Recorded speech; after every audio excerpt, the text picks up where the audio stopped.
क्या आप जानते हैं कि हमारी पृथ्वी का जन्म कैसे हुआ? चलिए अरबों सालों की इस अद्भुत यात्रा पर चलते हैं और देखते हैं कि कैसे इन अंधेरे बादलों से हमारी धरती का जन्म हुआ।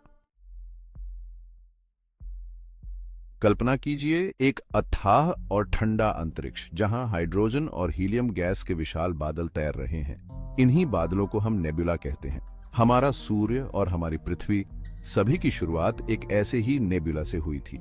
यह नेबुला अरबों साल पहले किसी प्राचीन तारे के विस्फोट से बने थे। समय के साथ ये गैस और धूल गुरुत्वाकर्षण बल के कारण आपस में खींचे चले आए और एक विशाल बादल बना लिया।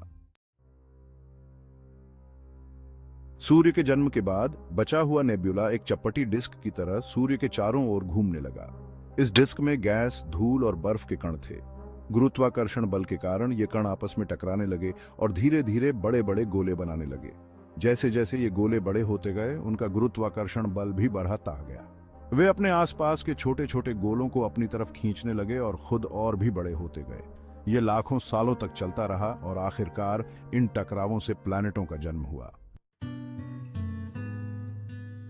सूर्य के चारों ओर घूमते हुए हमारे सौर मंडल के ग्रहों का निर्माण एक अद्भुत प्रक्रिया थी। ये नए बने ग्रह अपने गुरुत्वाकर्षण बल से अपने आसपास की जगह साफ करने लगे। वे अपने चारों ओर के छोटे छोटे पिंडों को अपनी ओर खींचने लगे। जो भी छोटे पिंड उनके रास्ते में आते, वे या तो उनको निगल जाते थे या फिर उन्हें अपनी कक्षा से बाहर धकेल देते थे। इस प्रक्रिया में ग्रहों का आकार बढ़ता गया। ग्रहों ने अपने गुरुत्वाकर्षण बल से छोटे छोटे पिंडों को निगलना शुरू किया, जिससे उनका द्रव्यमान बढ़ता गया, या फिर उन्हें अपनी कक्षा से बाहर धकेल देते थे, जिससे उनका मार्ग साफ होता गया और वे स्थिर कक्षाओं में स्थापित हो गए। पृथ्वी, जो शुरुआत में एक गर्म और पिघला हुआ गोला थी, धीरे धीरे ठंडी होने लगी। इस ठंडक के कारण पृथ्वी की सतह पर ठोस परत बनने लगी। इसके ऊपर की सतह पर एक सख्त परत बनने लगी, जिसे हम आज पृथ्वी की परत कहते हैं। यह परत समय के साथ और भी मजबूत होती गई। जैसे जैसे पृथ्वी ठंडी होती गई, इसकी सतह पर ज्वालामुखी फटने लगे। इन ज्वालामुखियों ने पृथ्वी की सतह को और भी बदल दिया। इन ज्वालामुखियों से निकलने वाली गैसों ने पृथ्वी का वायुमंडल बनाया। समय के साथ वायुमंडल में और भी बदलाव आए। इन ज्वालामुखियों से निकलने वाली गैसों ने पृथ्वी का वायुमंडल बनाया। समय के साथ पृथ्वी की सतह का तापमान और भी कम हुआ। पृथ्वी की सतह का तापमान और भी कम हुआ और वायुमंडल में मौजूद पानी भाप बनकर बादल बना और बारिश के रूप में पृथ्वी पर गिरने लगा। इस प्रकार पृथ्वी पर जीवन के लिए अनुकूल परिस्थितियां बनने लगी और वायुमंडल में मौजूद पानी भाप बनकर बादल बना और बारिश के रूप में पृथ्वी पर गिरने लगा। इस प्रकार पृथ्वी पर जीवन के लिए अनुकूल परिस्थितियां बनने लगी। शुरुआती पृथ्वी बहुत ही अस्थिर ग्रह थी, जिसमें निरंतर बदलाव हो रहे थे। ज्वालामुखी विस्फोट, उल्कापिंडों की बारिश और भूकंप बहुत आम थे, जिससे पृथ्वी की सतह पर भारी उथल पुथल मची रहती थी। लेकिन धीरे धीरे लाखों वर्षों में पृथ्वी स्थिर होने लगी। यह स्थिरीकरण एक धीमी और जटिल प्रक्रिया थी। इस स्थिरता ने पृथ्वी पर जीवन को पनपने के लिए एक अच्छा वातावरण दिया। वातावरण में परिवर्तन और जलवायु की स्थिरता ने जीवन के लिए अनुकूल परिस्थितियां बनाई। लगभग 3.8 अरब वर्ष पहले पृथ्वी पर जीवन के पहले निशान मिलते हैं। ये निशान हमें बताते हैं कि जीवन की शुरुआत कितनी पुरानी है। ये शुरुआती जीवन बहुत ही सरल थे। एक कोशिकीय जीव, जिन्हें हम आज बैक्टीरिया कहते हैं।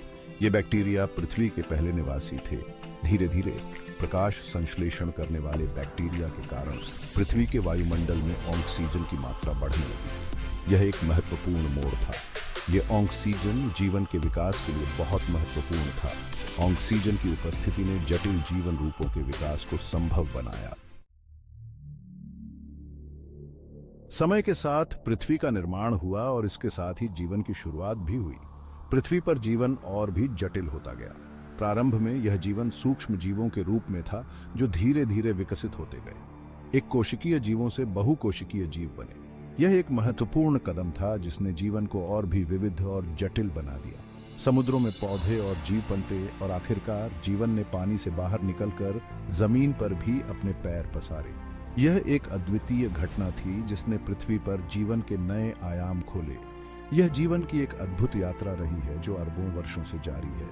इस यात्रा में जीवन ने कई रूप बदले और नई नई चुनौतियों का सामना किया। इस यात्रा में जीवन ने कई मुश्किलों का सामना किया है, जैसे कि ज्वालामुखी विस्फोट, उल्कापिंडों की बारिश और मौसम में बदलाव। इन सभी चुनौतियों ने जीवन को और भी मजबूत और अनुकूल बना दिया। आज पृथ्वी पर जीवन की बहुत ही विविधता है, छोटे छोटे बैक्टीरिया से लेकर विशाल भेल तक। ये विविधता जीवन की अनुकूलन क्षमता और विकास की कहानी को दर्शाती है। और ये सब संभव हुआ है अरबों वर्ष पहले हुई उन खगोलीय घटनाओं के कारण जिनसे हमारे ग्रह का जन्म हुआ। इन घटनाओं ने जीवन के लिए एक उपयुक्त वातावरण तैयार किया, जिससे आज हम इस अद्भुत विविधता का अनुभव कर सकते हैं।